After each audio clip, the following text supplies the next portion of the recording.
El 24 de mayo de 1970, la Unión Soviética inició un proyecto que se conocería como el Pozo Superprofundo de Kola. Aunque hace mucho que fue abandonado, el agujero todavía existe hoy y mide unos 12.000 metros de profundidad, ya sea para investigación o cualquier afirmación que se haya dicho.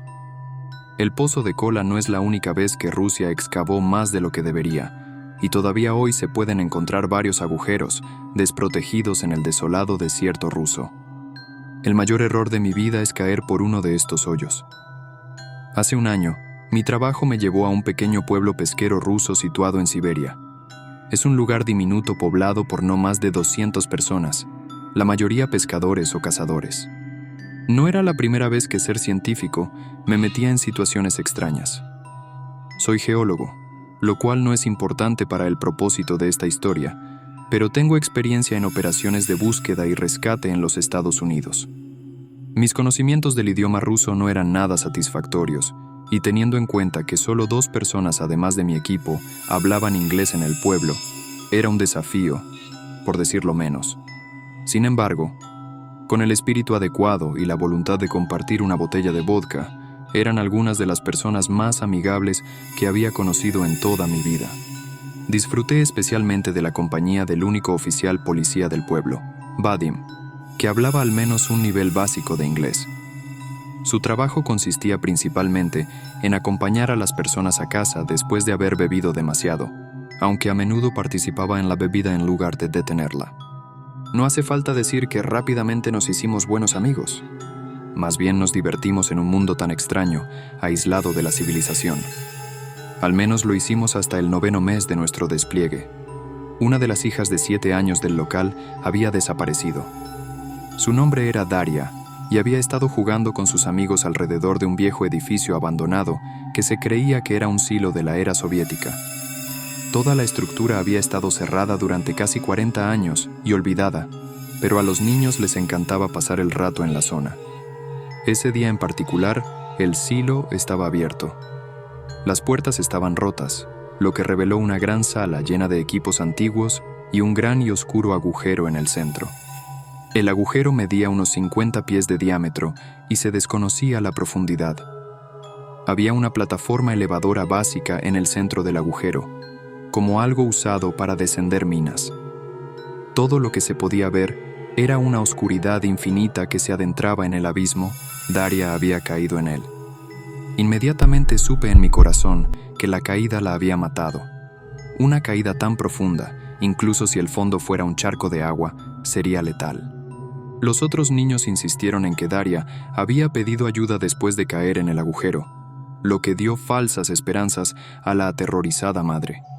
Era la primera vez que veía a Vadim trabajar eficientemente para organizar una operación de rescate.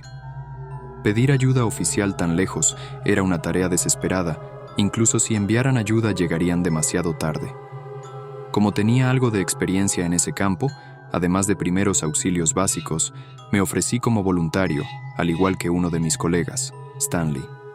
Mientras los mecánicos intentaban revivir la vieja maquinaria, incluido el ascensor, conecté una plomada a una línea con la esperanza de medir la profundidad.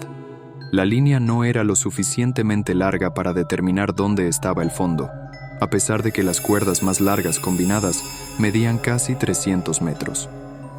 Al cabo de un par de horas, los mecánicos anunciaron que el ascensor estaba listo, pero habían encontrado una especie de trajes de protección. Según los pocos documentos encontrados en las instalaciones, la presión atmosférica era bastante alta y las temperaturas alcanzaban hasta 65 grados Celsius. Entonces supe que no recuperaríamos nada más que el cuerpo de una niña para que la familia lo enterrara. «Gotov, ¿listo?», Vadim nos preguntó. Los trajes no se ajustaban bien a nuestras figuras poco entrenadas y estaban irritados en lugares que no sabía que fueran posibles. Entramos en el ascensor, que estaba protegido por una jaula de metal oxidado y lleno de agujeros. Solo nos dieron un walkie-talkie para comunicarnos con la gente de la superficie, además de algunas linternas viejas. «Estamos listos, bájanos», dijo Stanley. Los engranajes que accionaban la plataforma del ascensor comenzaron a girar. Un sonido torpe resonó por la habitación hasta el agujero. Había una pequeña pantalla en el ascensor con números que indicaban la profundidad. Fue un proceso terriblemente lento, no más de 1 pie por segundo. Sin embargo, el cambio de atmósfera era inminente.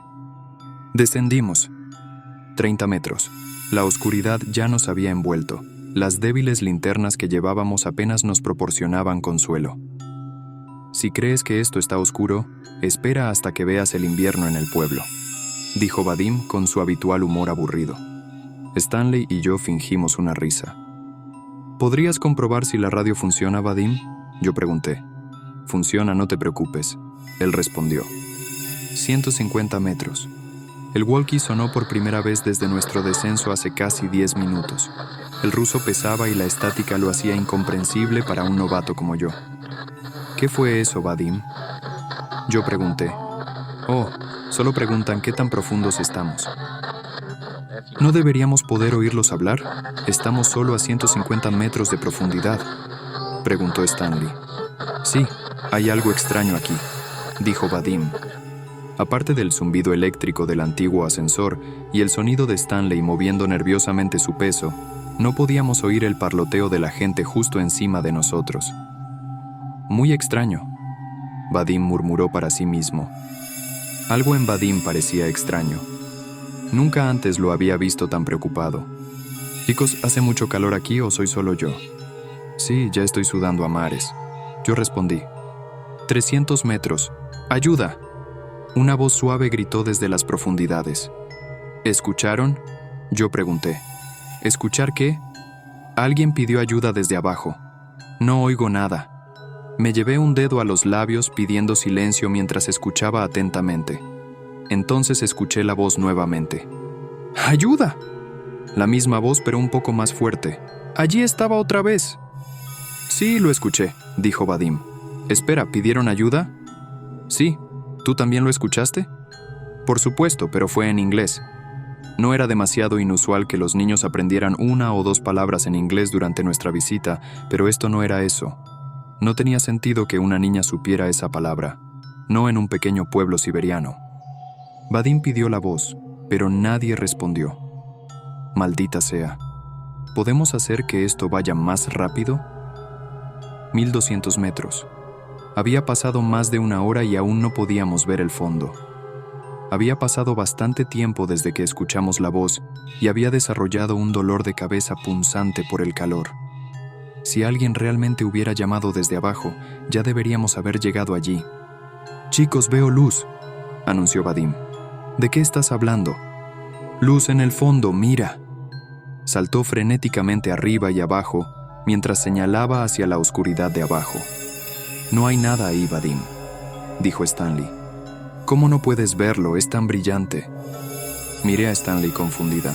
Lo primero que pensé fue que Vadim se estaba volviendo loco debido al calor y la oscuridad. 1500 metros. Ninguno de nosotros había dicho una sola palabra desde que Vadim nos habló de la luz. Nuestros estados de ánimo descendían mucho más rápido que el ascensor. Además, mi dolor de cabeza casi me estaba matando. De la nada el ascensor se detuvo, temblando violentamente en el proceso. Me tiró directo al suelo y salí en un instante. Pasaron unos segundos mientras regresaba y vi a Stanley inmóvil a mi lado. Vadim, sin embargo, no aparecía por ningún lado. «Stan, ¿estás bien?», sacudí su hombro. Él gruñó mientras se sentaba. «¿Qué demonios acaba de pasar?». «No lo sé, hombre, pero Vadim se ha ido». «¿Qué? ¿A dónde fue?». «No lo sé. Simplemente desapareció». Miramos a nuestro alrededor. No había manera de salir del ascensor, aunque había algunos agujeros en la jaula de metal que nos rodeaba. Todavía sería imposible que un hombre grande como Vadim pudiera pasar. «Oye, encontré el walkie», dijo Stanley. «Intenta llamar a la superficie». Pidió ayuda, pero la estática fue la única respuesta. Intentamos llamar a Vadim, pero ya estaba lejos. El ascensor empezó a descender de nuevo. «A la mierda esto, volvamos a subir», suplicó Stanley. Hice clic en algunos botones del panel. «¿Cómo? Los controles están rotos, solo funcionan los de la superficie». Comenzó a gritarle a la gente de arriba que nos trajeran de regreso, pero ambos sabíamos que no había manera de que pudieran escucharnos desde abajo. 3.000 metros. Había tardado más de 4 horas en llegar tan profundo, y el calor empeoraba con cada pie que descendía. Ya me había desmayado un par de veces por deshidratación, a pesar de haber traído mucha agua. ¿Por qué no nos han traído de vuelta todavía?, Stanley preguntó con voz débil. Era bastante mayor que yo, por lo que se estaba deteriorando rápidamente por el calor. No sé, ¿es posible estar tan abajo? Stanley no respondió. Había caído inconsciente, pero me faltaban fuerzas para despertarlo. Yo mismo estaba a punto de desmayarme por enésima vez. Lo único que me devolvió la conciencia fue lo que sonó como un canto. Era lo más hermoso que había escuchado en mi vida, en ruso, y no entendía de qué se trataba, pero era tan sereno, tan puro. Stan, llamé con mi voz apagada. ¿Puedes oír eso? ¿Quién canta?, murmuró, medio dormido. Una luz apareció en las profundidades y el canto se hizo más fuerte. Yo lo veo, la luz, yo dije. El ascensor se detuvo una vez más. Stan se había ido. Al igual que Vadim, se había desvanecido en el aire, pero la luz permaneció, la hermosa y cálida luz. Comenzó a moverse hacia mí, y cuanto más se acercaba, más en paz me sentía. La luz ascendió hasta que no vi nada más que el brillo que me rodeaba. Entonces no hubo nada. Me desperté en un hospital una semana después. Un par de cazadores me habían encontrado en medio de un bosque en el este de Rusia. No tenía documentación ni prueba de quién era, y como afirmaban, mi historia no cuadraba. Según los registros públicos, no existía tal agujero, lo cual no fue una gran sorpresa. Pero cuando cavé más profundamente me di cuenta de que la aldea en la que había permanecido durante la mayor parte del año ni siquiera estaba en el mapa. La terrible experiencia había pasado factura a mi mente, dejando varios vacíos en mi memoria, aunque podía recordar algunos números de teléfono de mis colegas. Cuando los llamé, todos sus números estaban desconectados o contactaban con personas completamente ajenas. Después de una larga investigación, me permitieron viajar de regreso a los Estados Unidos con un documento de viaje de emergencia. Mis huellas digitales coincidieron con alguna documentación de mi existencia, lo que ayudó. Cuando regresé a casa descubrí que mi casa era propiedad de otra persona y lo había sido durante al menos 10 años. Me tomó mucho tiempo darme cuenta de lo que había sucedido, pero algunos cambios eran demasiado grandes para ser una horrible coincidencia. Dejando de lado los cambios personales que he experimentado aquí, ni siquiera la historia mundial coincide con lo que recuerdo haber estudiado. La geografía es muy diferente, diablos, falta un continente entero en el mapa. La negación es una herramienta poderosa. Me llevó meses aceptar un hecho muy simple pero complicado. Este no es el mundo al que pertenezco.